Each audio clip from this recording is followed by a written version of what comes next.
What's up, everybody? This is another episode of Beats and Bullshit.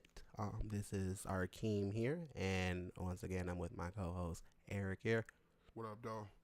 All right. Well, hope everybody has been having a lovely week, and we're just gonna get right into it. So, we're gonna talk about some geek shit at this moment. The first thing right now we're gonna talk about is the perfect example of treating your gamers and customers right, and that is also a big controversy going on with Overwatch.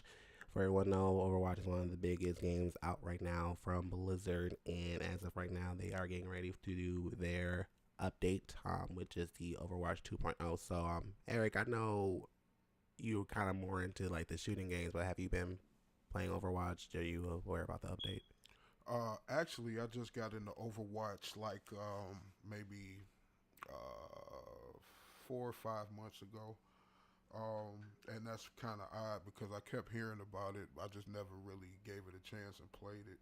But once I did, I fell in love with it. It's just like almost any other multiplayer online shooter, first person shooter or whatever, just with like a cartoonish or more video game-ish feel to it, versus Call of Duty or Battlefield or something like that, which is more realistic.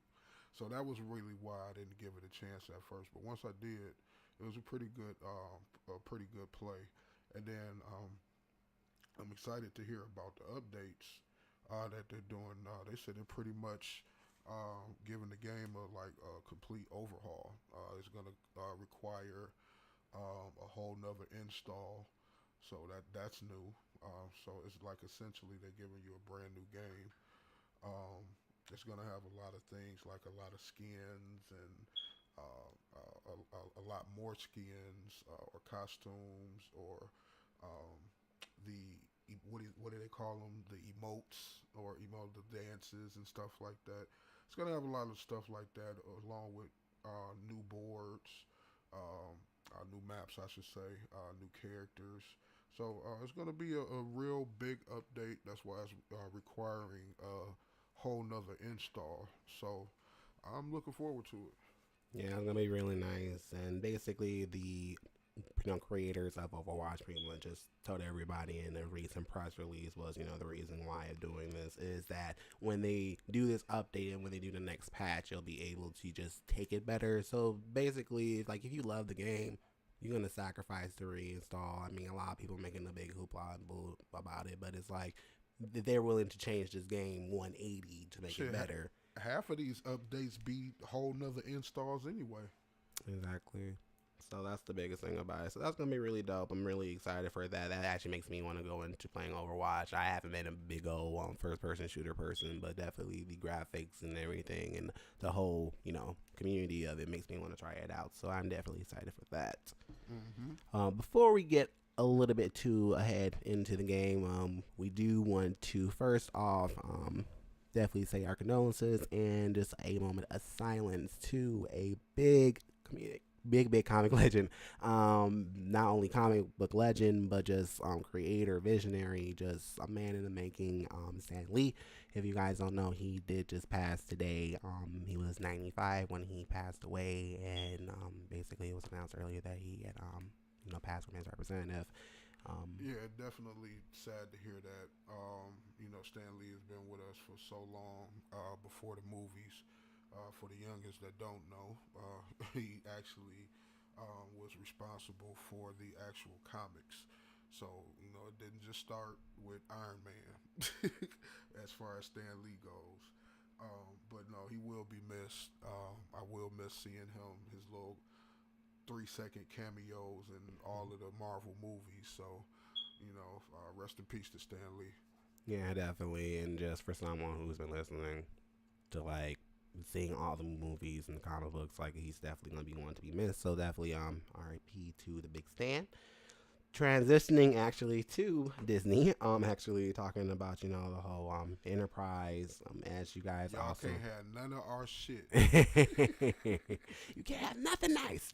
Right. Loki, though, I say this: Stan and his children, that estate is like that. That is set in stone. Like they would never go poor again.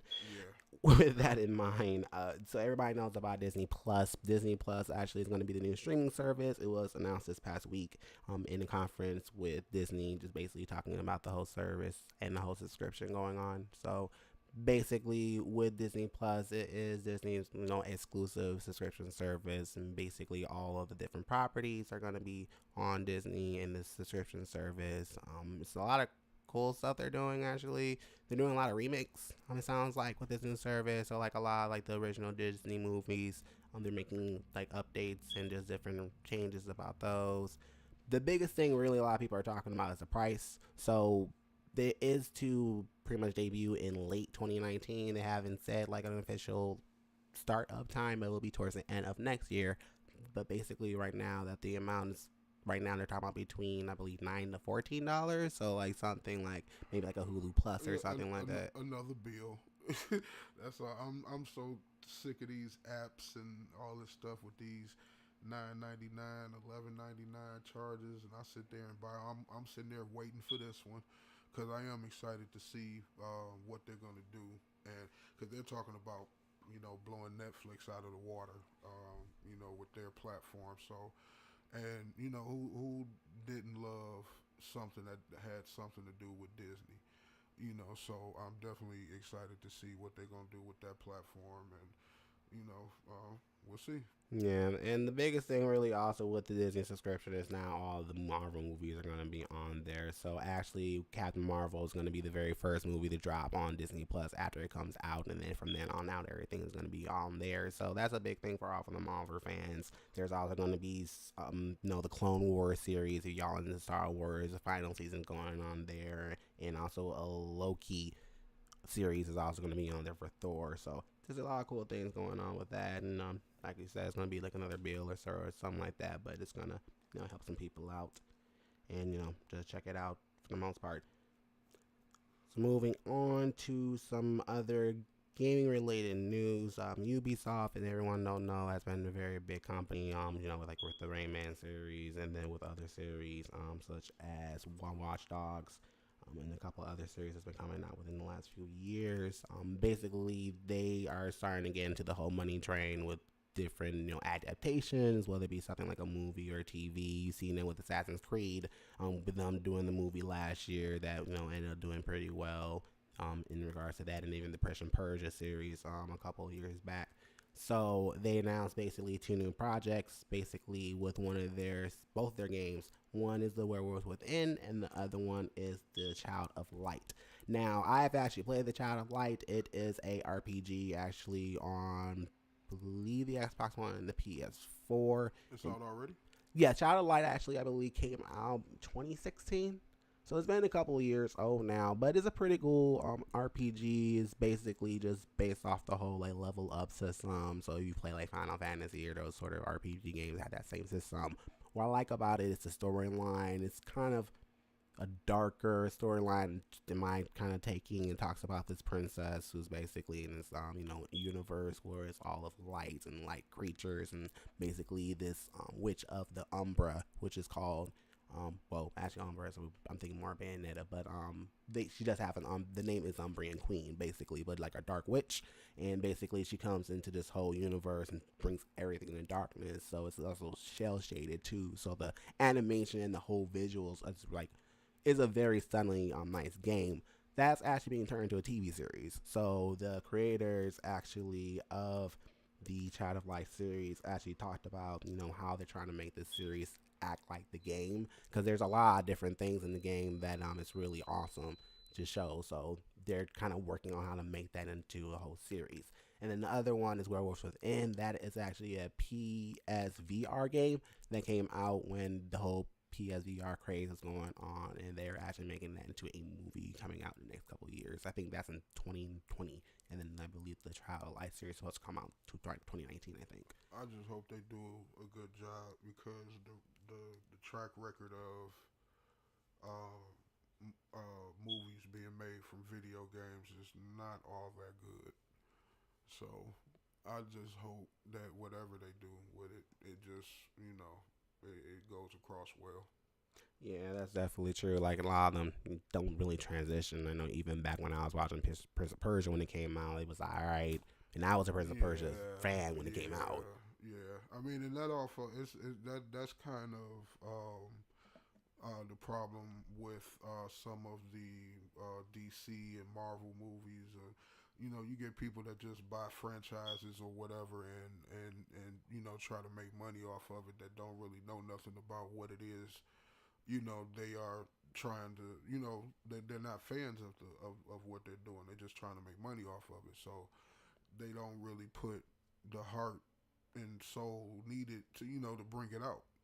So it usually doesn't go well. Sometimes it does. So like I said, I just hope they do it right. Yeah, so definitely begs out to that. I'm excited for the Childlike series. That's gonna be really dope. So Eric, we're gonna choose one Uh-huh. and see which one we want to talk about. So we got the first one, the Naruto exhibit that they're having in their amusement park, Okay. or the Cowboy Bebop creator unveiling a new series on Netflix coming out. I'm a little bit more interested in the Cowboy Bebop Alrighty, then I thought you would, because low-key I'm a fan of Cowboy Bebop, so I actually bought a poster over at HumanCon, which I'm excited about, and it's so awesome.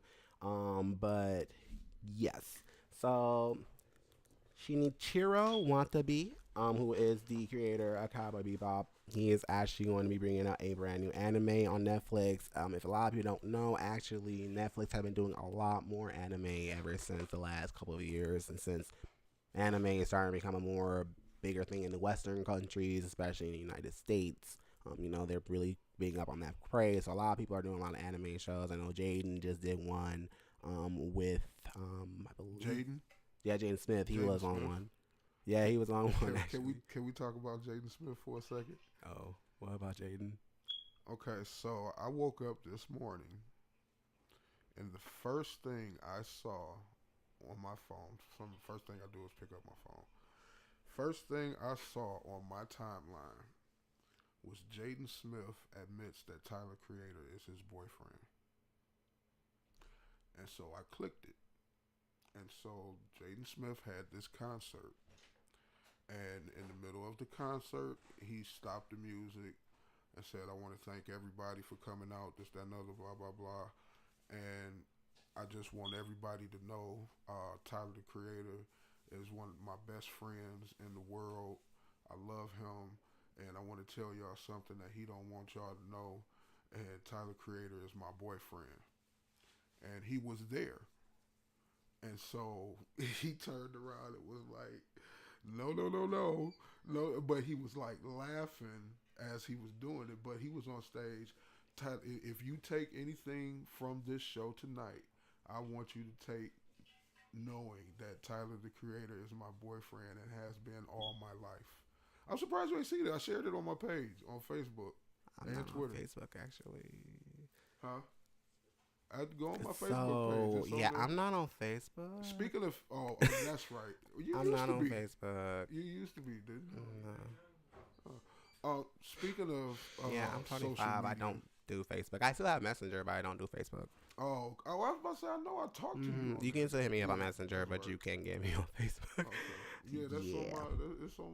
Yeah, pull it up. It's on my. What's the name? I'll check that out But later. while That's that's an being interesting one. That's okay. So moving on to that of the new series, Shinichiro is doing. It's called Carol and Tuesday. Basically, that's coming out actually in April over in Netflix. So he actually revealed something about it actually back in March originally, and then basically now there is a trailer about it. He's going to be the supervising director of the show, which is going to be pretty nice. We haven't seen anything from him in quite some time. But basically, it looks like a very like musical show. I'm looking at it actually. oh So the no. synopsis reads: 50 years have passed since mankind has been migrating to the new frontier, Mars. Is an age where most culture is produced by AI and people are content to be passive consumers. There's a girl scraping and living in the metropolis. Can't talk right now. Metropolis of Alba City, where she's working part time while she's becoming to be a musician. She's always felt like something is missing. whereas her name is Carol. There is a girl born to a wealthy family in a provincial town of Herschel City where she dreams of being a magician, but nobody's around to her to understand.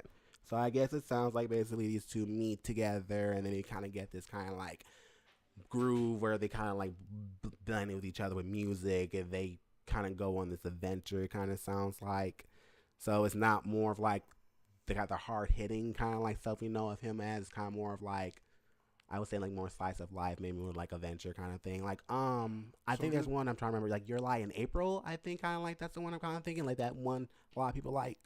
so this is just from the creators. It's not like a continuation of No, or no, no. something. It's a whole new project. Okay. Yeah, it's not like a continuation of Bebop or anything. It's just Okay. a whole new like project that he's Because I was sitting doing. over here like, what? What? But okay, Yeah. that makes more sense. Yeah, so definitely something different from him. So definitely, if everyone is a fan, definitely check it out in regards to that. So that's pretty much what we got for geek shit. So now we're just gonna talk about some, the culture real quick, some tea. Before we move forward, real quick, I just want to Oh, remind everybody to. Well, it seems like we have a comment that wants to be said. Okay. Well, before we get to any of that, I need everybody to follow us on social media. Well, Instagram, YouTube, and and Instagram. Twitter. For Instagram and YouTube, it's just Beats and Bull. For Twitter, it's actually Beats and Bullshit. So that's pretty simple for y'all. Y'all should be able to grasp onto that. Go follow us, like, comment, subscribe, become a part of the community and everything. And we're gonna have some fun with this. Now, since we were supposed to be picking out of the two, but I guess I didn't pick the popular consensus of the two. So, can we touch on the? You want to talk about the Naruto one? Yeah, Yeah. we can definitely talk about that one as well. I did want to like talk about that one too. So that was also interesting. Okay. But give me one quick second. But basically, in regard to the Naruto one, but basically, it sounds like they're just like bringing out a new exhibit based on the Boruto series. Give me one quick second. But basically, it sounds pretty cool when I was reading it. Now, is it like an exhibit like a museum type? Apparently, they have already a legit theme park already, like for Naruto or something like that, and then Right. essentially there's gonna be like a Where's the theme park? exhibit where. Give me one quick second. I guess it would pay to look at my Right, information but too. anyway, it's supposed to come out. I think like in 2019. Yeah, 2019 is supposed to come out. You know, I'm sick of them advertising. Well, I guess 2019 is right around the corner. I But I mean, get at this sick of them. point, I get sick of them advertising shit. Oh, it's coming out in 2022. Like, what the fuck? no, that will be a struggle. And Whoa, right?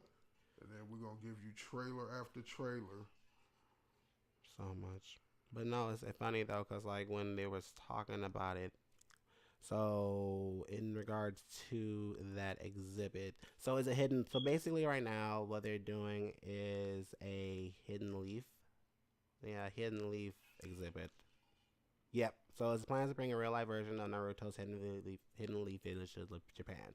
So basically, the exhibit is based on Naruto and Boruto. It's coming out next April, actually, and it's called Naruto and Boruto Shinobizato, and it will recreate some of the most popular sites. It will also have the Hidden Leaf Village being recreated, and as well as the Hokage Rock and a couple of other of the staples of the Naruto series. Aside from the village itself, fans will also run into characters from the franchise as they explore the exhibit. It will house 10 life-size character statues sourced from Naruto. They will also have stalls with also anime goodies, so you can also buy stuff at the exhibit as well. And an actual Arichiaku ramen will be built for fans who think they can eat like Naruto and Choji.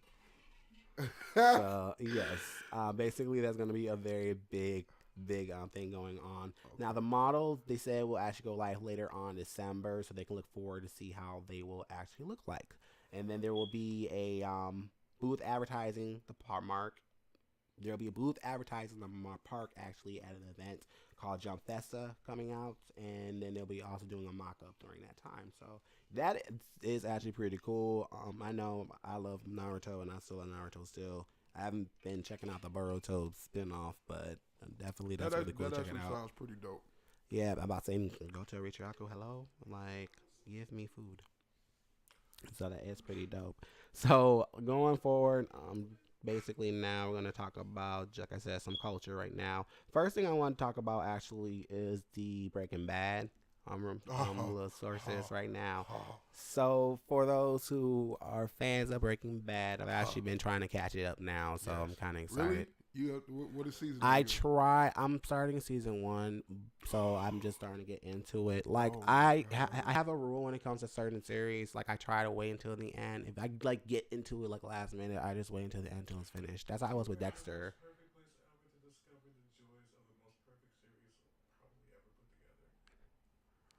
Um, I don't. That's a very good argument. That is one of my top shows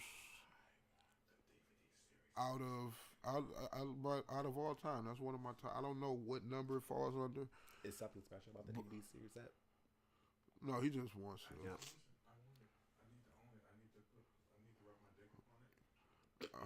Okay.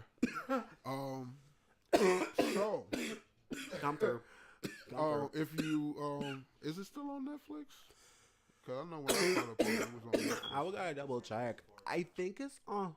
I want to say it's on Hulu. I would imagine it would be on Netflix because they have rights to Better Call Saul as well. Isn't Better Call Saul FX though?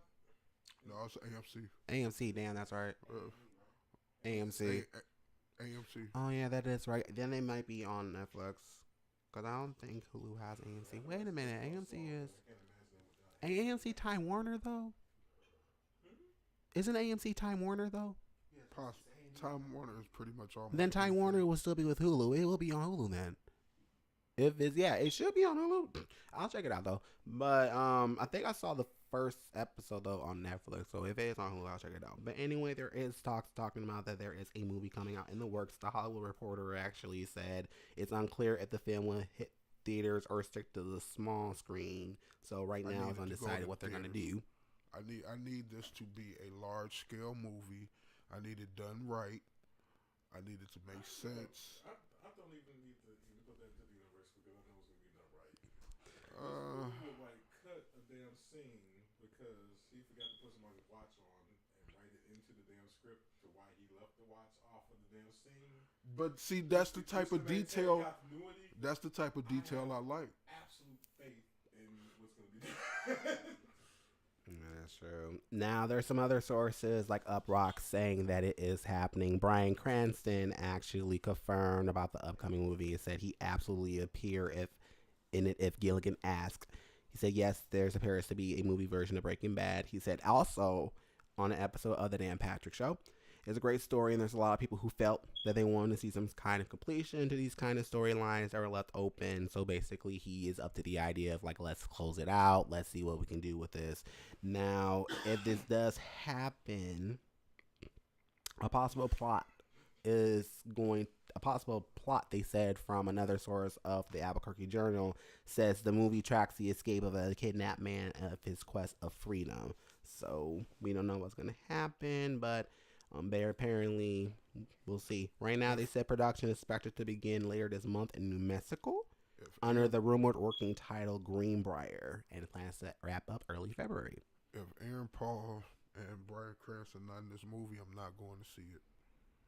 If the original people, I need the original people in this movie. I don't want it to be a continuation of the series because he supposedly died. Now they're talking about maybe he's not dead.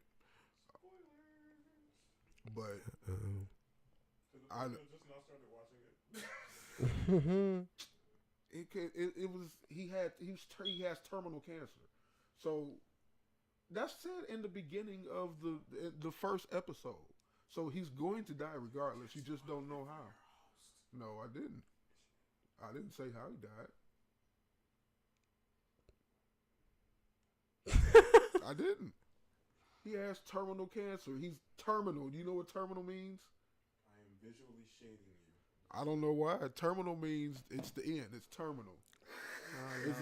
At some point. But we don't know where the series is going to end, whether or not that's going to be Exactly. popular. So he'll be in suspense watching all the seasons, knowing that at some point this man is gonna die. He could go into remission.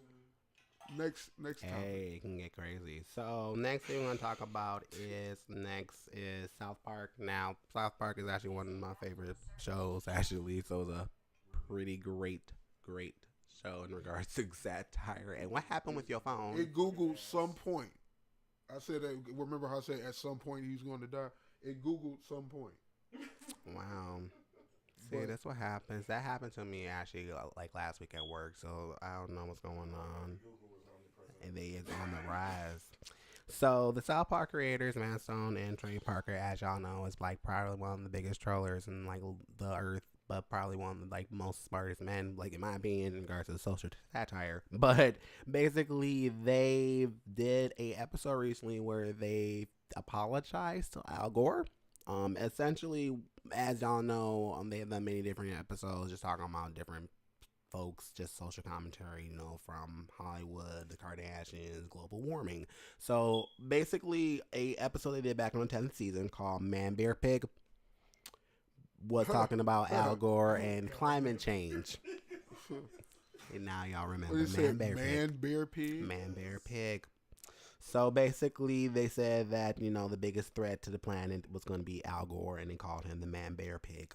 So basically, the character was meant to be a stand-in about the issue of climate change. So when a lot of people saw that episode, a lot of people thought that they were poking fun of Al Gore and climate change, just saying like it ain't shit, it ain't real. So a couple of years later, they did a new episode that recently came out called Time to Get Cereal. In the episode, basically, Man Bear Pig shows up and kills a couple residents in the town. And now when he came back, Al Gore comes back to the town and tries to kill Man Bear Pig. And essentially, it's their way of kind of saying our bad. MVP.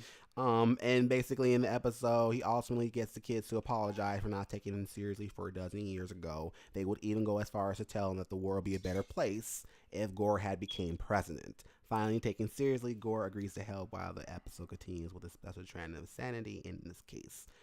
They basically made the apology in their own kind of twisted way, saying, yeah, we're sorry, Al Gore, and yeah, climate change is a damn real thing. So it's kind of cool because it's kind of like, I kind of talk about this in like a lot of animation. Like, if we also know about the whole Simpsons controversy, and for those that don't know, there's a lot of controversy with also Dan's character and all the characters he's done with Apu, and you know, Apu being, you know, a South Asian man working at 7-Eleven. There's a lot of, you know, racial remarks and racial controversy with that, and a lot of people are now kind of like seeing it and kind of saying like, why have you not changed his character? Why have you not developed a Pooh story like all the other like characters, things like that? Yes, this is a real thing. So they also actually made an episode this past season about it too. South Park actually talking about the Poe situation, and apparently at the end of the episode, it's a hashtag cancel it Simpsons. So even like, you know, Matt and Trey are even saying like, y'all kind of have to evolve, but that kind of shows animation shows like you can kind of make a mistake and then write it in and kind of correct it. Another example is a show I love called Broad City, and there's two girls, Abby Jacobson and Ayanna Glazer, and their characters, Ayanna basically like this, I'll say like in that time, like a mid-20s Jewish girl, and like in one episode she wears these Latina earrings, thinking like she is Latina. That's like season 1, and then season 3 comes up on an episode. She, you know, had the earrings and like toss them in the trash. She said, "Well, no, I'm not like that. I'm not kind of like, you know, like prejudiced, like bullshitting like anymore." And that's kind of cool that you kind of, you know, admit that you did a mistake in the past, and then kind of make it known that shit I messed up, and then kind of write into the character. So it's kind of cool. So that's kind of interesting, you know, just kind of playing, you know, animation, just, you know, storyline. So I thought it was pretty cool. Yeah, it sounds pretty cool. It's a lot of it was over my head, so that was one I kind of skimmed through. So I don't really have too much input on it. Are you a South Park fan? Huh? Are you a South Park fan? I was in and out with South Park. Like, it was like when I caught it, It was like ha ha funny. I just didn't lock in and watch every episode, every season. Just didn't grab me like that. I mean, the shut your fucking face, Uncle Fucker. Like that was funny. You know what I'm That's saying? a Like, classic. it was certain things that I did like from it, but I just didn't lock in like that. Yeah, I think I got more into it like when I gotten older, and like there's still episodes I still haven't seen, but like overall, it's not a too bad show that I thought it would be. Yes, that is true. There were a couple of pretty good ones. Overarching stories for the entire season, so it's been really pretty good. Yeah, so I do want to check it out a little bit Were you more. trying to apologize for the way that the Asian restaurant owner was being portrayed? Mm-mm. Okay, I misunderstood you then, because I was like, what? Yeah, cause like I don't watch Simpsons like that, but I know Apu like he just stays in the Quickie Mart and that's it. Like he stays in the Quickie Mart and that's it. I think we only seen this like family once or twice maybe on that episode and that was it. So If like, they're trying to apologize for a particular stereotype, I mean, the entire show is based off of stereotyping all sorts of races and right, particular. it's 2018. You know, people want to make I right. mean, shit, one of my most favorite iconic ones is J Lo with the. Oh God, God, I love. You know what? Yes. Yep. That's another discussion, but yes, I love that episode, and Carmen's a full for that one. So next up, the last thing we got up with some tea is actually a cool one. I'm actually happy about to see. So Snoop Dogg is actually starting to get his biopic together, and he got very two big heavyweights doing the Tomato, script tomato. and direction. So Ryan Coogler and Lee Daniels are actually tied into the project. The rapper announced actually over at 102.3 last week that he wanted to make the film like a Narcos kind of style. So he quotes saying basically we see how Narcos went from Escobar to the Cali cartel. Now it's about to go to Mexico. I'm thinking like a biopic, late 60s with my mother and father, possibly in 70s when I was born in 71 in the hippie era growing up. The 80s with football, selling candy, cocaine, selling drugs, and gang banging, and then in the 90s when he started up, with his career. So basically, he says more enticing than a 2 hour movie. So he kind of want to make a little anthology kind of way for his life, and I can dig that if you really want to give your life like that. Netflix will throw a bone and do the ideas. Let's be real. See, now that it sounds good on paper, but if they don't execute that right, then this is just going to be an opportunity wasted for him to, you know what I'm saying, solidify his legacy. Because these biopics that they doing, like, I'm sorry, Straight Outta Compton set the bar. Honestly, if none of these none of these biopics that's coming out, the TLC joint was good, surprisingly. Mm-hmm. The of course all the new edition ones, those was dope. But like the Tupac one, that was trash. Only reason I liked that was because it was Pac and they was playing the music, and the dude looked just like Pac. But when you really break that movie down, that shit was trash. Um, I just, I hope they execute it right. I mean, because yeah, if you're gonna tell all of that, then you're right. It's probably gonna take longer than 2 hours. So as long as it's done right, and me being such a Snoop Dogg fan, so I would. That's another thing that I would really want to see executed well, because I just hate to see that whole Aaliyah shit. You know what I'm saying? Like that hurt my heart when that shit came out. That it was trash, Yeah, because it was just sitting. If you didn't have the rights to use the music, project should have been done right then and it should have there. been done. It should have been thrown out the window. But her original, meaning Wendy Williams, her original want to do the shit was just for the drama.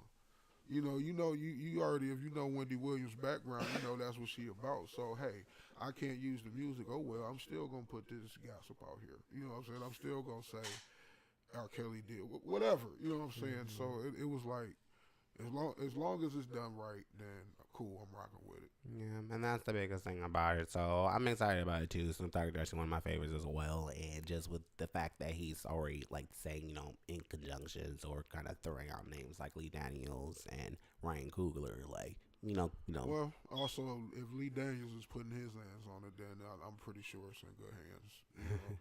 Lee Daniels, he's pretty consistent as of late.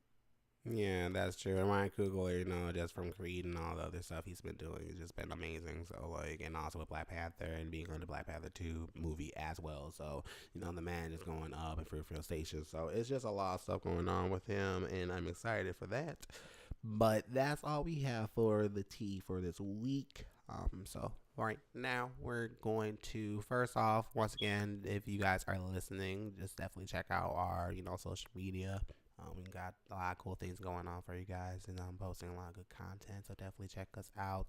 So again, we are on Twitter, Instagram, YouTube. Yep. So definitely check that out. Once again, it is Beats and Bullshit, and the Twitter you said was the Twitter is Beats and Bullshit, and the Instagram and YouTube is Beats and Bull. All right, so definitely check us out, y'all. So right now we're going to go ahead and get into some good beats right now in regards to some music just coming out this past week, and then just some stuff we are listening to right now. So I know we were talking about actually in regards to T Grizzly, because I know he had dropped his mixtape actually last week. But have you checked out anything that came out this past week, or stuff you just been listening to on rotation? Honestly, I really haven't. And I don't really know why. Because usually I'll be on it. The last thing I checked out, that came out new, um, uh, was that Takeoff project. No, you did. I watched listening to it. Yeah, I skimmed. I just can't do a whole Migos project. I mean, that's still Migos. Yeah, I heard some of the songs like were okay, but like honestly with some fillers. So that's understandable. For the most part, I didn't catch a lot of stuff that came out this week. I'm trying to actually look real quick. Well, I take that back. It's been a couple of singles that's been here and there. One R&B singer that I've loved for a couple of years now, Ari Lennox, actually had dropped 2 new singles that I enjoyed. For those who don't know who Ari Lennox is actually one of J. Cole's artists, actually on Dreamville.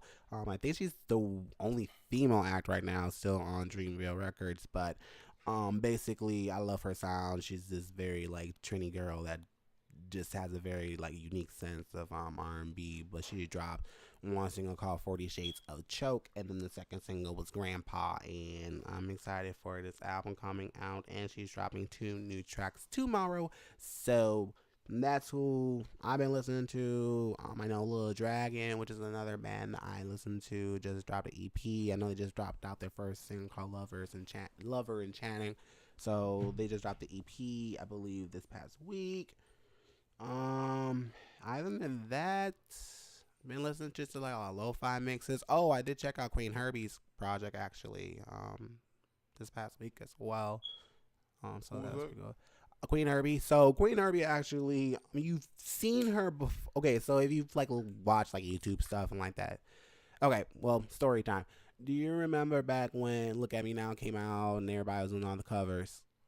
Oh, she did that. Remember did the one version, particular one, the one white girl who. Shit. Yeah. So basically, so that was Carmen back on YouTube. But so she actually decided to go solo. She's actually still like with.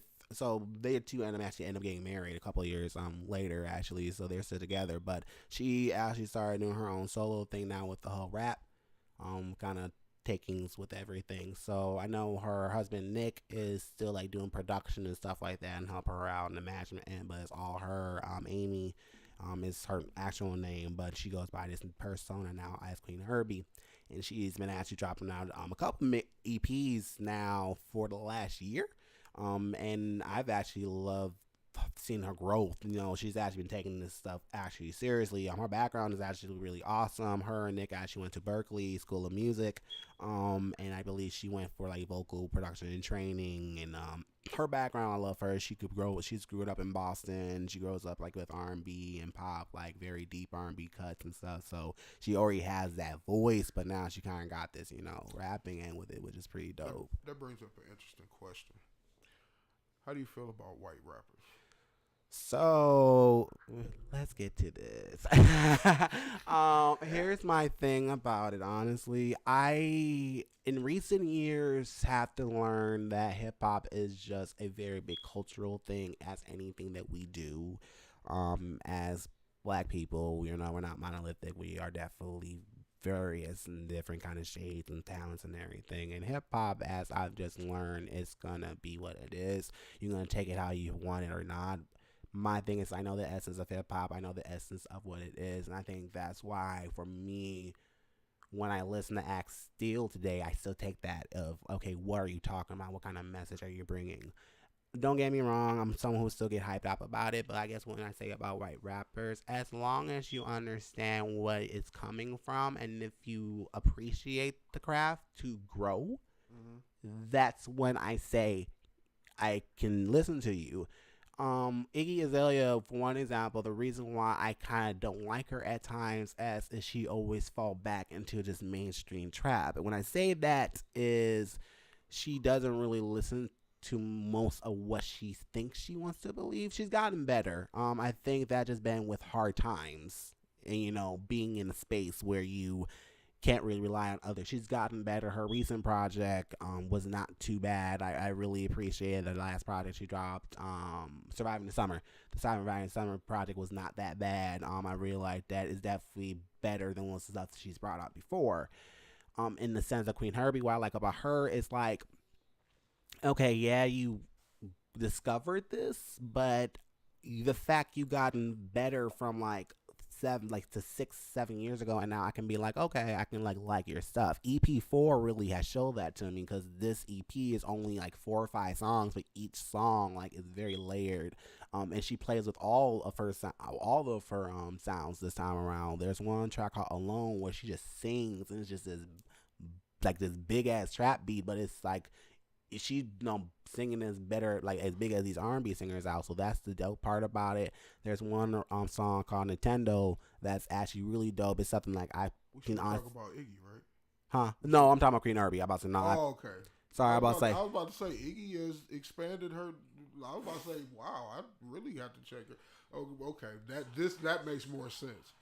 You said what? No, like Iggy's gone. No. Yeah, I was about, because when I thought we were still talking about Iggy, I was saying to myself, like, I thought we got her out of here. No, we were good with that. After Surviving the Summer, we was like, next, thank you, next.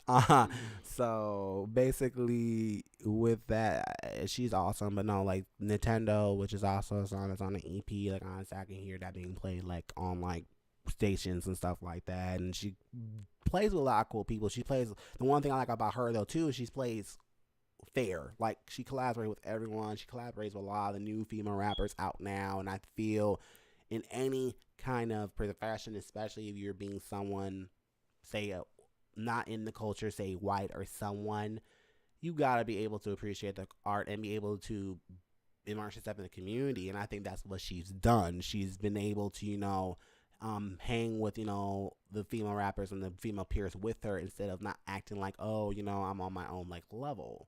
And I see that as a good thing. So she's been someone I've been checking out. But that's really like a lot of stuff. Lakili 47 also dropped some new stuff also this past week that I've been listening to as well. And she's been out for like the last 4 years. If you've heard her stuff, she's been on a lot of stuff on Insecure. She's had a lot of stuff on Insecure Play, which has been pretty dope. But she's been dropping a lot of music recently. She dropped one EP, I think 2-3 weeks ago, and then she dropped this EP actually on Friday. So she's been actually someone I've been listening to. I've been listening to a lot of hip hop lately, like a lot of female hip hop, which has been really nice. So but other than that, it's a lot of it out there. I don't know why people acting like it's not. Well, I do know why, but that's irritating how people only think what the industry pushed to the forefront is the only thing that's out there, especially in this era that we're in, where artists are able to get their music out, and put it on the platform for people to discover it. I mean, yeah, they gotta, push it and promote it, but still, it's still there for people to find it. So it just irks my soul when people say, "Oh, it's no good hip hop out here," or it's not a lot of females, or are you searching?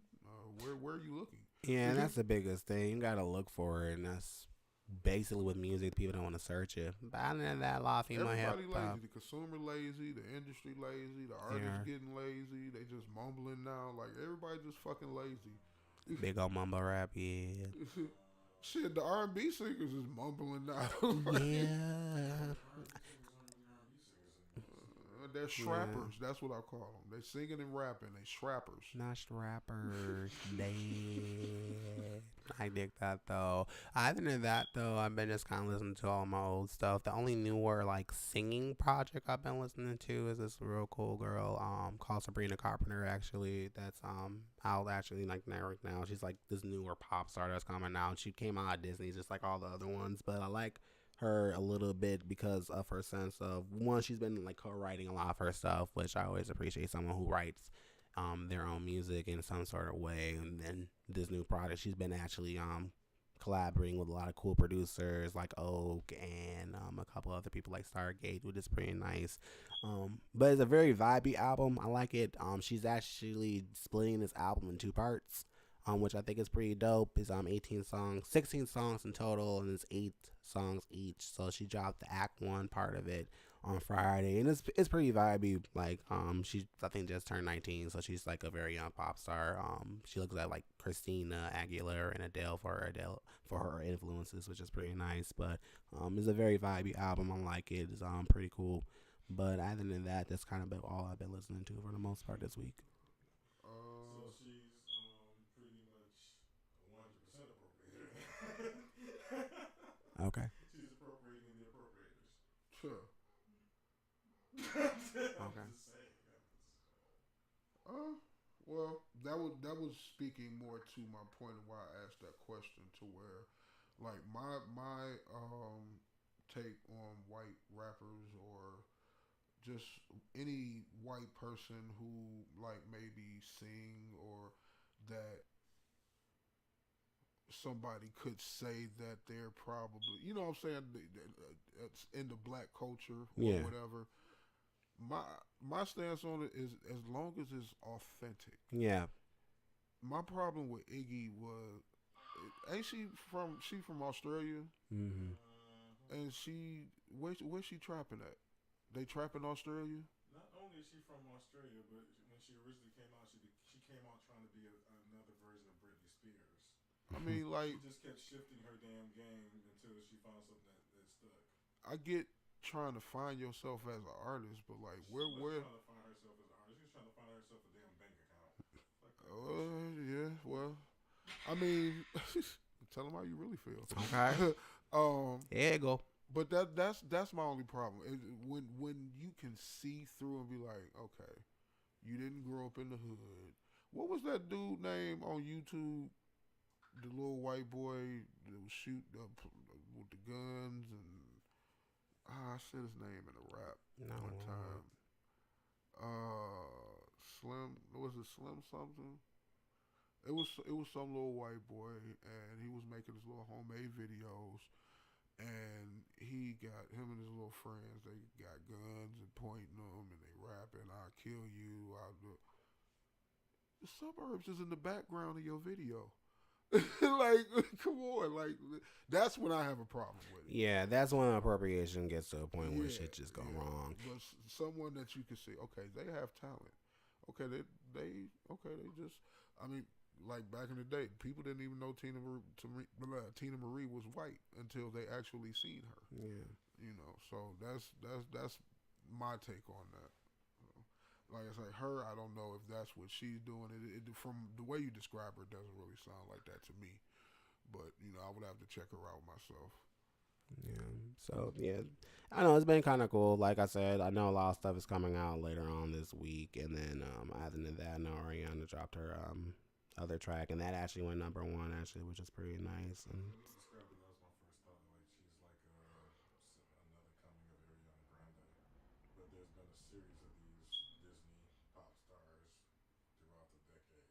yeah, like some of them kind of like went up. Yeah, I mean, is it too many to count? yeah. It's just one every other half decade.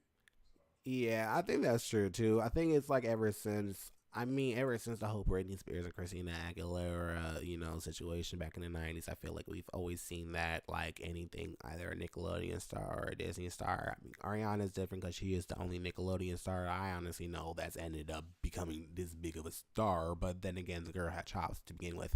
Neither here nor there. Disney has always been pumping out those stars since, bouncing Disney. a $1 billion daddy. So Yes.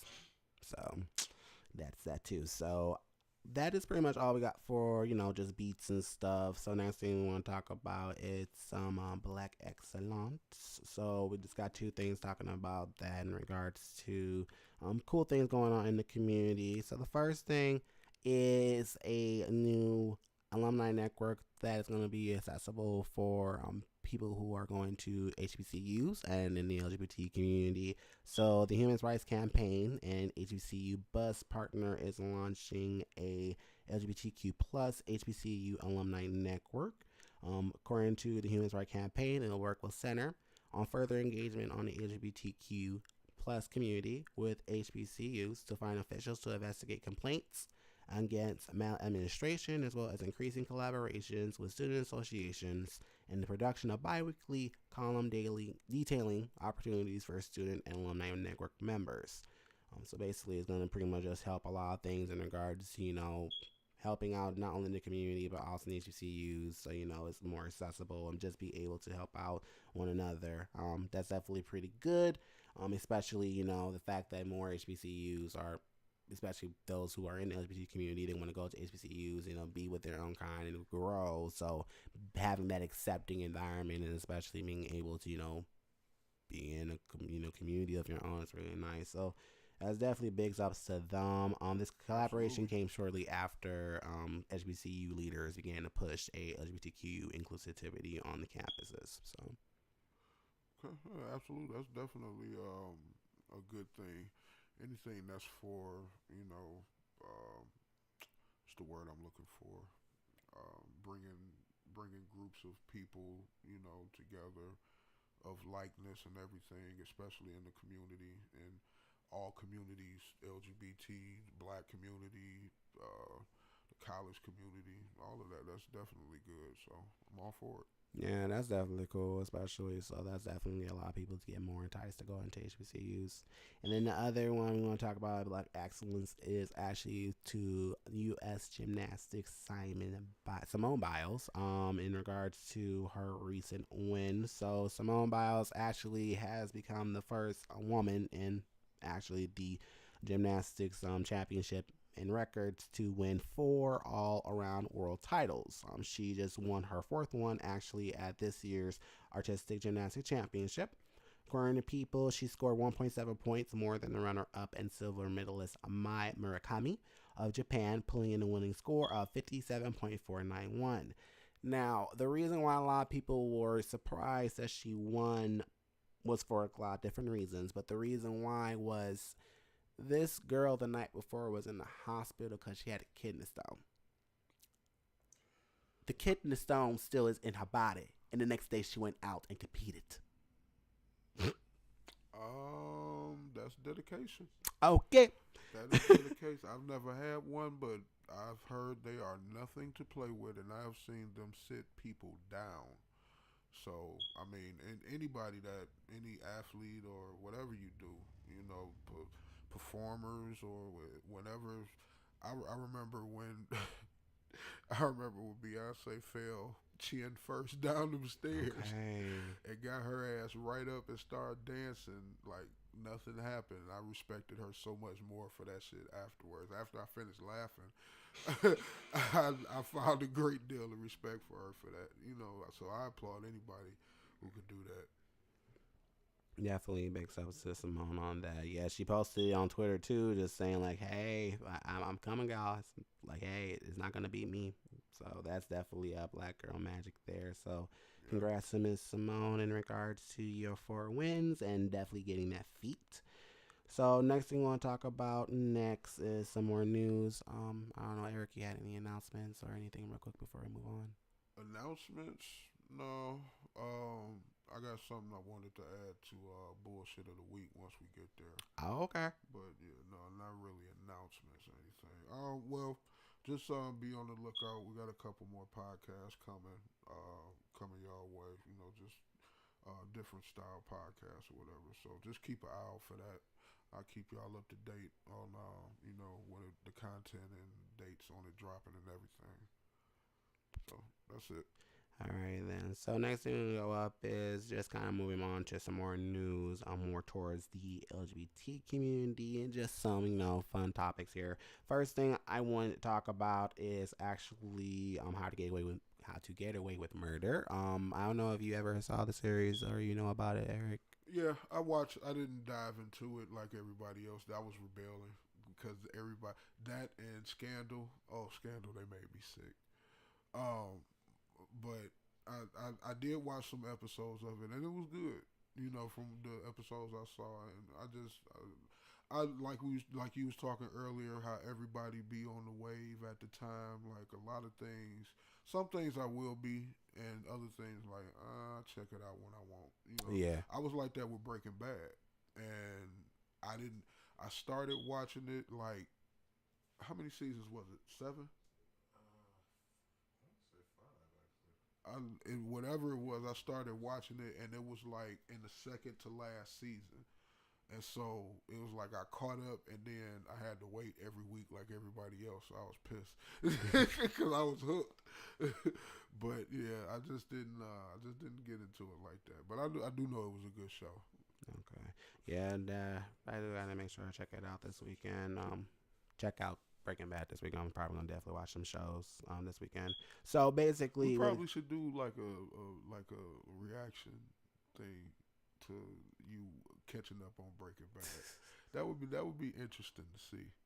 This reaction videos because it's some shit that's gonna have you like, oh shit. I'm not a big reactor. I found as much as I watch reaction videos. By the way, I'm not the person who would do a reaction. Like I'll be more of a reviewer than a. That's more reaction. so a herb thing. When we start slanging the chicken.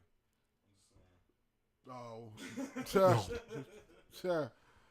Yeah, Irv is more so the reactor. Oh my god, I wish we could find that video. But anyway, go ahead. So without getting away with murder, basically a lot of people has been talking about the show for like the last couple of seasons, but actually Viola Davis and the creator actually opened up recently in regards to the character Annalise's sexuality. So what actually came up actually within the last week, they did a article actually talking about the show.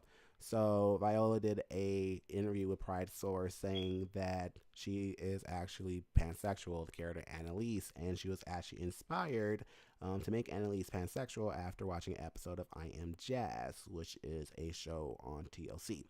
So the How I Gave a Murder star says she really was transformed after watching Jazz Jennings' journey on her TLC reality series. We led her to pitching the writer that her character was not straight. She admired Jennings in a episode where she plays her and a friend her and a friend played in the closet. And she said she recalled they were talking about who they want to see themselves in the future. And they were like, whoever you know, I'm open. I'm open to a boy. I'm open to a girl. And they started talking about just the attributes of the people they wanted to be with. That transformed me more than anything. And that is the greatest thing in the world. So basically she brought that up to the writers, and that's how they wrote it in basically. And basically when you saw like the first season, she was with her husband, and then you find out that she was in a relationship with a female back in her days and starting off with law. So a lot of people was thinking like, oh, I thought it was just kind of this one-off thing. So it kind of also plays the fact that she just doesn't care about labels, so it kind of fits her character, I think, as well. I'm actually more of a fan. I haven't watched the last couple of episodes, but that makes sense of her character. It's still going on? Yeah. I thought they ended it. No, Scandal ended, but How Do I Get Murdered is still like one of their best shows. Like that lets you know how in tune with it I was.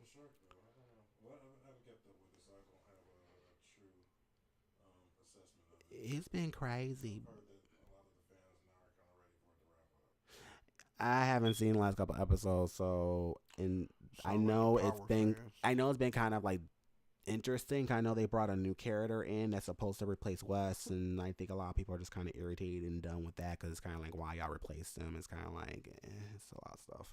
You watch But Power? huh? You watch Power? I do not watch Power. You should watch I Power. don't. And You don't like I shows like that? tried watching it. I did. I can't. I would be that guy. I'm usually the person that does What not like this episode type did you of try? Huh? What episode did you try? The first one? Are you asking? I start from ground jump. I tried the first 2 episodes and I couldn't. The first episode where he opens a club and shoots somebody in the head and all in the same, like, wow. Everybody's not there for that though. I guess so. But I don't know. You talk about watching Breaking Bad, so shit. I can take those kind of shows though. I watch Sopranos. I'm okay with that. Honestly, Breaking Bad is the white power. Maybe It not. didn't start like that though. I started relating to the character as a cancer survivor and a geek that was being oppressed by a bunch of bullshit around him, and then it grew into that. Oppressed by a bunch of bullshit around him. His boss, His boss, his financial situation, his health situation. I fucked with all of that shit. I understood his plight, and within all these obstructions and all the shit that was being placed upon him, he found some inner strength. okay, we're gonna have to get you a mic because I'm pretty sure that's gonna be low as hell. Yeah, I know. But I'm drunk, so I'm like really interfering. you're drunk. Oh. So, Hey No, yo. it's fine. sorry, you. You drunk? Why are you drunk? And I haven't had a drink. All right. Because I'm a lightweight and it doesn't take much for me. Well, is there more? Yeah, but it's not gonna do anything for you. Oh. Okay. Sad face. In other news, In other news, the other thing is a pretty cool initiative that Scotland is doing. So Scotland is the first country in the world to make an LGBTQ inclusive education mandatory in all schools. So the time for inclusive education campaign, which I guess is kind of like their whole like campaign in regards to bettering education and inclusive topics, basically stated that all primary and secondary state schools will now be required to teach students about various LGBTQ issues, the Scotland reports. This new initiative will be introduced in conjunction with the Scottish government's curriculum for excellence, and which is pretty much starting like right about now. Basically, it will educate and show educators different topics, including identities, terminology, prejudice, and the history of LGBTQ rights movement. They will also be taught across all age groups. The school decides, however, they will deliver the education, however, based on the needs of the people or the young people or children, basically. So it is still available, but they will just also edit it or kind of curate it to what is in the schools and who needs it. But basically, they will also fund special training for teachers, ensure our schools will have appropriate resources. They previously indicated that 4 out of 5 Scottish teachers do not feel adequately trained to tackle anti-LGBTQ bigotry in the classroom. So basically, it's prepping them up in regards to, teaching the youth about education. But it's like, who don't feel like they train? The teachers feel like they're not adequately trained to handle LGBT banter like in the classrooms. Is that what they said? basically anti-LGBTQ bigotry. So basically, they feel like I don't know how to help a LGBTQ youth when someone's talking bad about them. They feel like they don't know how to help that child. And I agree. I definitely agree for a sense. Some teachers I feel don't really care.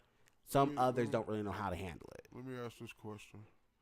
Other than the child being gay or of the LGBT community, what's the difference of it happening to a straight kid being bullied or whatever? Is that perspective. It's like, oh, because I don't know how to empathize or relate to this because it's of the same sex. So for a lot of people, they don't know how to relate or how to, See, I see encourage a child. I see things more black and white than that. I see right is right and wrong is wrong. And right is right, is wrong is wrong. I do agree. And that's all you need to teach. You don't need to be adequately equipped or trained, or that's a cop out to me. Just that mentality, I mean, I get the overall picture, but that just spoke to me when you said that. Exactly. That's definitely crazy because it's like I agree in some aspect. Yes, right is right, it's wrong, it's wrong. But we do live in a world that feels that certain And archetypes are still there. So it's like, I guess I jumped into the lane of the different physical health plights of the LGBT community because there's still a great deal of misinformation going on about HIV/AIDS, and I can see someone not being well equipped with the right information to dissuade the kind of comments that you would get from people using that as a way of downing another person or being shied away from being close to someone if they found out they were positive or something like that. So yeah, that would play something like that. No, that's definitely the thing too that you can add to that. there are a few nuances that could come into play in that. Hmm. No, that's definitely true. So, definitely is a step into the right direction. I think once they start doing it, they will start learning, maybe certain things they will, curate. And again, depending what school needs it, definitely it'll be a great resource. So that is it for LGBT shit in regards to just news. So the next thing we're going to talk about is just two quick topics on tech shit. Basically, the first thing is just Amazon. So Amazon pretty much right now is trying to get everything together in regards to some new expansions. So Apple and Amazon actually just struck a deal. So Amazon's going to be pretty much their provider now in regards to like Apple and Apple authorized devices. So it's going to be kind of cool. Basically, it's going to have like all the iPhones, iPads, the Apple Watches. They're going to be basically on Amazon. CNET reported. So they have sold stuff before, but they have been from third-party sellers. So basically now it's kind of like this is directly from Apple. All the third-party sellers basically will no longer be having their products on there. So the U.S., the U.K., the France, Germany, Italy, Spain, Japan, and India over the next few weeks, we'll start rolling out the new Apple products and anything sold under the Beats brand. The deal does not include every Apple product though, so like the Apple's Echo competing HomePod, of course, will not be on Amazon, so that's definitely a fact with that. Another statement from The Verge said that Amazon is constantly working to enhance the customer experience. And one of the ways we do this is increasing selection of products we know customers want. We look forward to expanding our assortment of Beats and Apple products globally. So basically, if you're trying to get, we look forward to taking more of your money. basically, I mean, one thing, Amazon is also American, it's an American company, and then there's Apple and Amazon that are two biggest American companies right now. So it's kind of makes sense for them to do this deal. So it's going to be kind of cool for people to be doing this and getting their stuff from different sources. As part of the deal, also, only Apple or Apple authorized resellers will now be allowed to sell Applebee's and Apple devices through the site. So any company that is currently selling the products will have their listings taken down starting January 4th, and they'll need to apply to Apple to become official resellers before they're allowed to sell any Apple products under Amazon again. So basically, it's weeding out all the people who already was selling the stuff on Amazon, and then now just like we can only get it from a reseller from Apple or directly from Apple. So that's going to be fun, but yeah, we'll definitely be checking that out. So get your stuff on the low from Amazon or at a good cost, or just the free shipping if you have Prime. And then the other one is actually a pretty fun one. So for those who remember Vine, the short form video app that was defunct last year, the creator is actually creating a new app pretty soon coming out in the next year. So Dom Hoffman, he is creating the proper sequel called Byte, Byet, and that is coming out in spring 2019. As y'all know, Twitter purchased Vine back in 2012, and after a couple years, 4 years after it shut down, despite the short-lived existence, basically it was a great way for people to put their content out and everything.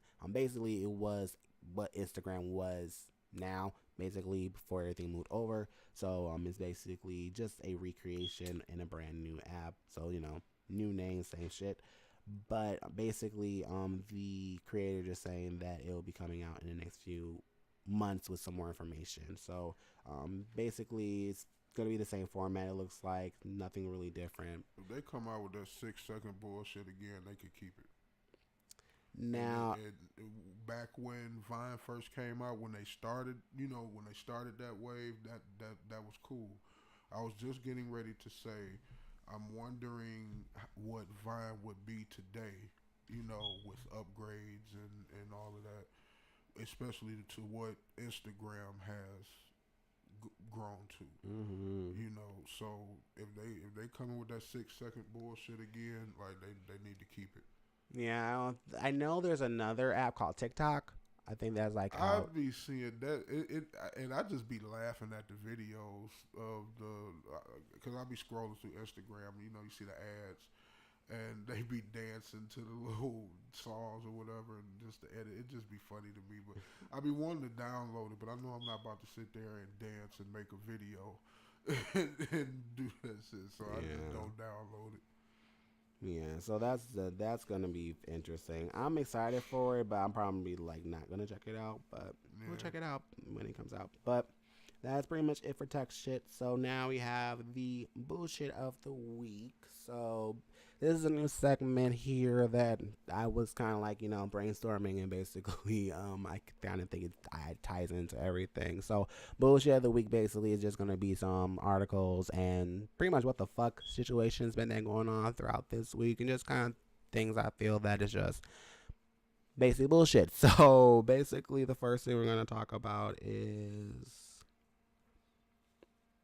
the first one basically is talking about this man actually back in, I want to say, in the Dutch, yeah, in the UK.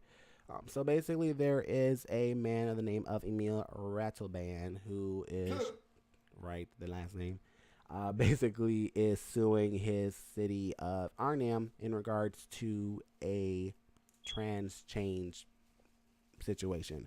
So basically what it is the fact of the individual is trying to say that he's wanting to change his age 20 years younger. The man is currently 69. He was born on March 11, 1949.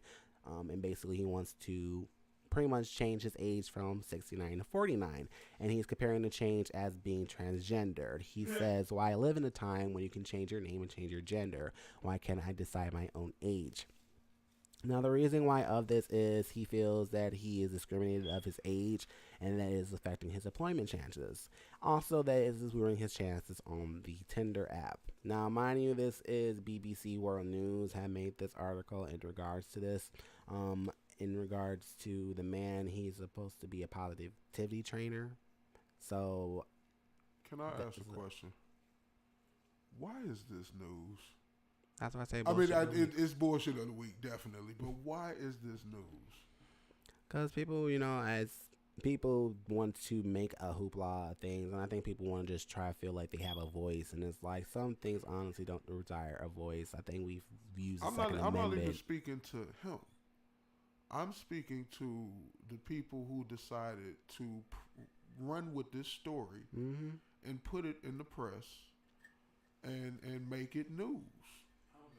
I'm gonna be I know where you're going. That's extremely blunt. In this society today, we live to tear each other down, and anybody who makes themselves an easy target like that, they're gonna get. you're right, but that's not where I'm going. Mm-hmm. Where I'm going, it's a government thing. They're gonna put everything in front of us to get our minds off of the bullshit of Yeah. the term, or the bullshit of the person in office. You know what I'm saying? Like they're gonna put out every little bullshit story that's gonna get everybody to feed into what you were speaking to. You know what I'm saying? To get their mind off of it. That's bullshit. Yeah. Very, very, very good choice for bullshit of the week. A distraction. So that is just a very funny thing there. He also argued that according to his doctors, he has the body of a 45-year-old and described himself as a young god. He went on Facebook last year to describe how he had the decision one day to stand in the mirror, not because he feared getting old, but because he wanted to make the most of life for as long as possible. He said he was also right now his pension if he switched his birth date. If that was the case, he wouldn't have any issues with Tinder. I'm sorry. Okay. Regardless of your age, if you can just lie about your age on fucking Tinder, you don't have to be honest.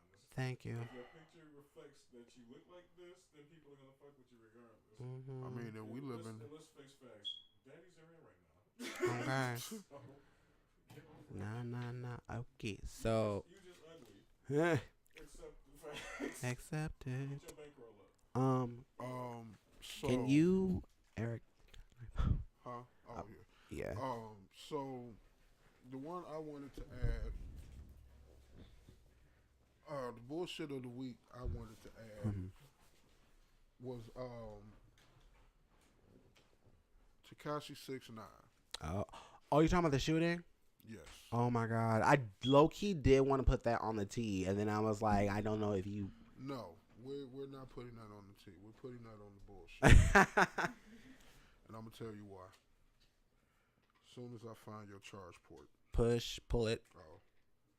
Touch it, bring it, baby. Watch. Oh, hold on. and then can you hand me my phone? Huh? Can you hand me my phone, or put it by the table so I can grab it? I don't. It's not gonna reach over there. I did it last time, and I know.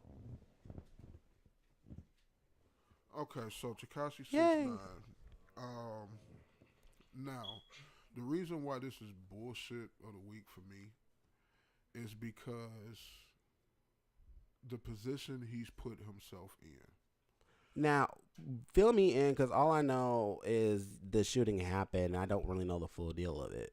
Okay, so Takashi 6ix9ine, who just came from court, and they told him you can't be in any gang activity, you can't hang with gangs, this, that, and the other. We're gonna give you 10 years. I'm 3 years. No, not 10. We're gonna give you 3 years. So it was more stipulations and all of that. Anyway, so he goes to L.A. and soon as he goes to L.A., he gets into it with Slim 400, a blood from California. Gets into it with him. They won't let him in the venue that he's supposed to be going to. Well, they said it was the hotel. Because of the drama that the venue heard about him and everybody already, they was like, well, we don't want him in the venue anyway if all that drama is coming. So they already wasn't letting him in the venue. Supposedly they ran into each other at the hotel. It was a big thing. Fuck you, blah blah blah. Treyway, all on the Instagram and all that. So now, all of this is relevant to my point. Now you shooting a video with Kanye West and Nicki Minaj. This should be big for him. Is big for them because they're hopping on his wave to help revive them, especially in their both times of them both seeming crazy. um, excuse me. So now you can't even shoot a video without people shooting at you. Without so people are gunning for you literally because you came into this game and you saw that drama sold. And so you decided to troll your way to the top. And now all those people that you trolled your way past and you used this, that, and the other, now they're coming for you. See, now you're in a position to where you done got in trouble with the courts, and now you're in trouble with the streets. So now you can't, because of the courts, want to throw you in jail. You got to do what they say. Because you done made your bed in the streets. Now you got to lay in it. Now everybody gunning for you. People know your situation. They coming at you trying to get you to get in trouble so you could go to jail. Like he's put himself in a fucked up position, and it's starting to. And just like I said, his manager is now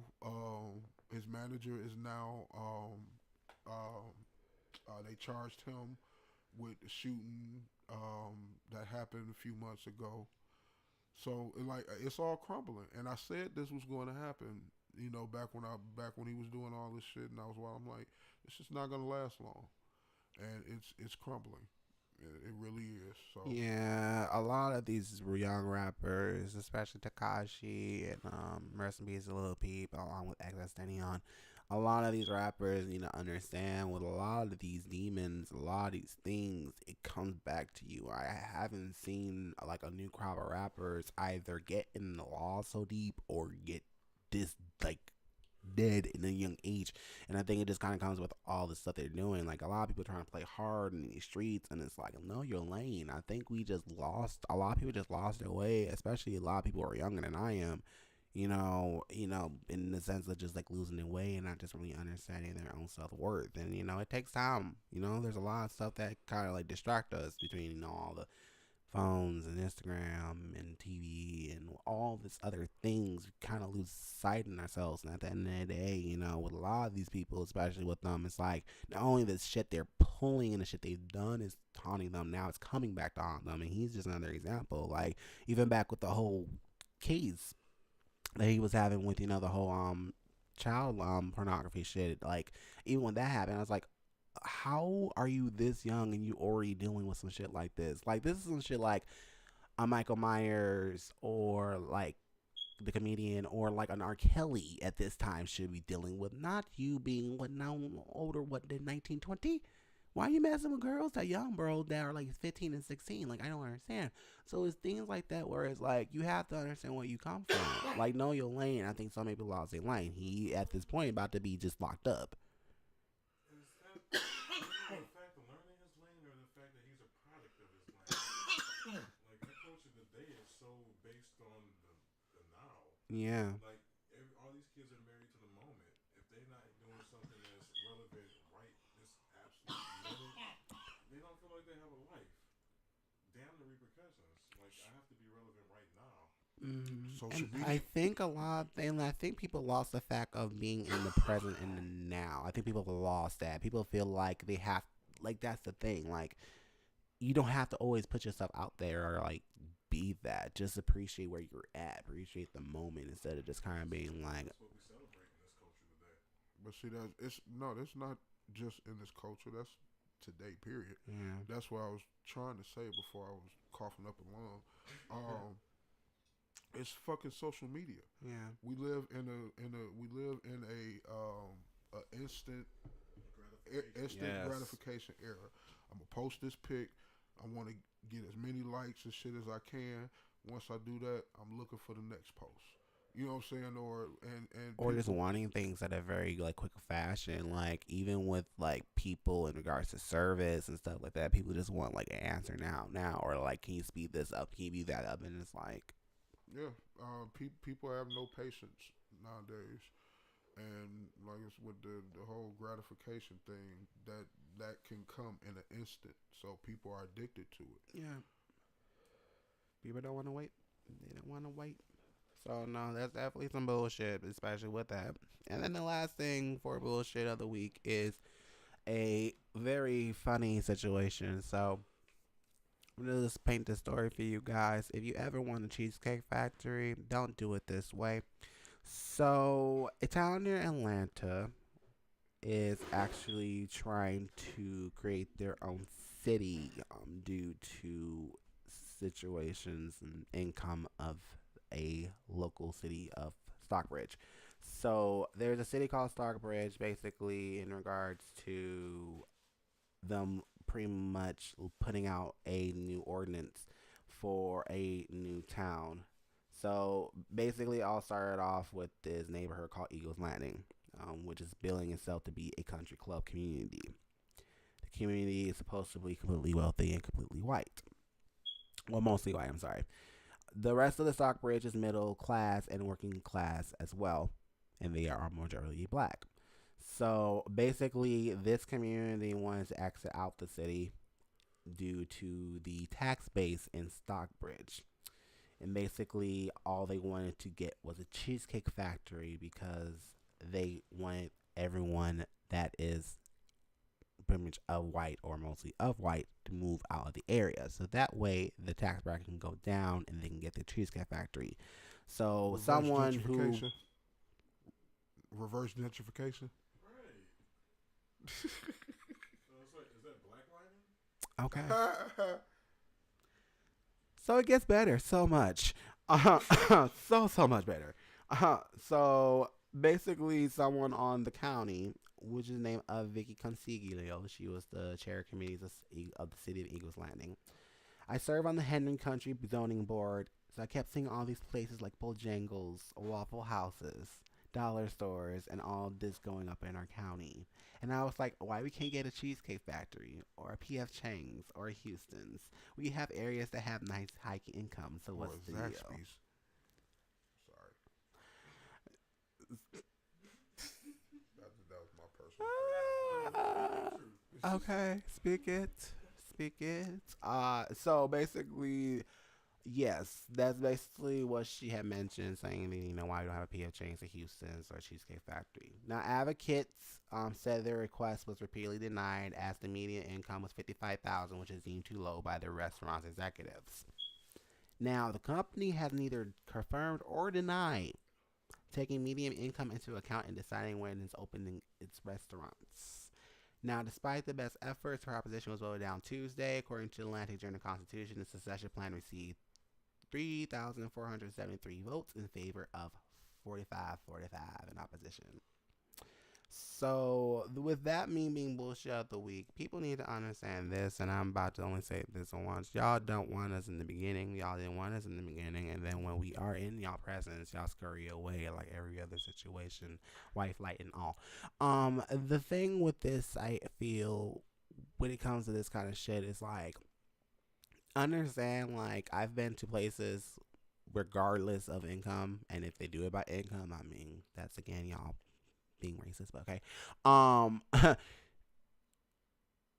What the hell? Like, for real, like, my thing is like this, because y'all want a Cheesecake Factory, y'all can't drive up to a Cheesecake Factory instead of wanting y'all right in y'all doorstep. Like, that's the thing I'm talking about. Like, the whole Instagramification and the sense of white privilege that y'all feel like that y'all can do this and feel like that it's acceptable. It's like, who gives a fuck if y'all don't have a Cheesecake Factory?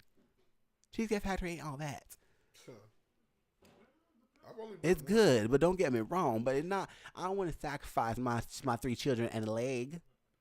You know, Right. not uproot to myself and call myself a side city. I can make one just as good. I'm just saying. Okay. So my thing is like, especially when it comes to things like this, is like, why bother? It's like, I understand, like, in some way, at the end of the day, this is what y'all think what it is, and this is what y'all want. No, it's like, y'all just didn't want to be around us. Like, the fact that there are just middle class and working class individuals, like, it's a thing in general. That's called poverty. That's called, like, socialist issues. In that case, y'all are looking at race because it's not y'all. Well, that's the world we live in. Okay, and the world turns around and around and around. That it does. But yeah, so that is everything this week, guys. Definitely check out our social media. Once again, it is YouTube, Twitter, and Instagram. And anything else before we get out here, Eric? Nothing I could think of. Stay black. Stay black and stay proud, y'all. All right. And if you white, stay white. Okay, but for real though, stay white. But other than that, definitely. Anything else, just check it out on social media, guys, and thank you so much. See you guys. Oh, yeah. You can't be switching. Yeah. So if you black, stay black. If you white, stay white. You can code switch, but we can't race switch. You got to learn how to maneuver. You can't switch. You got to maneuver. Lesson of the week: maneuver, y'all. Maneuver in this lane.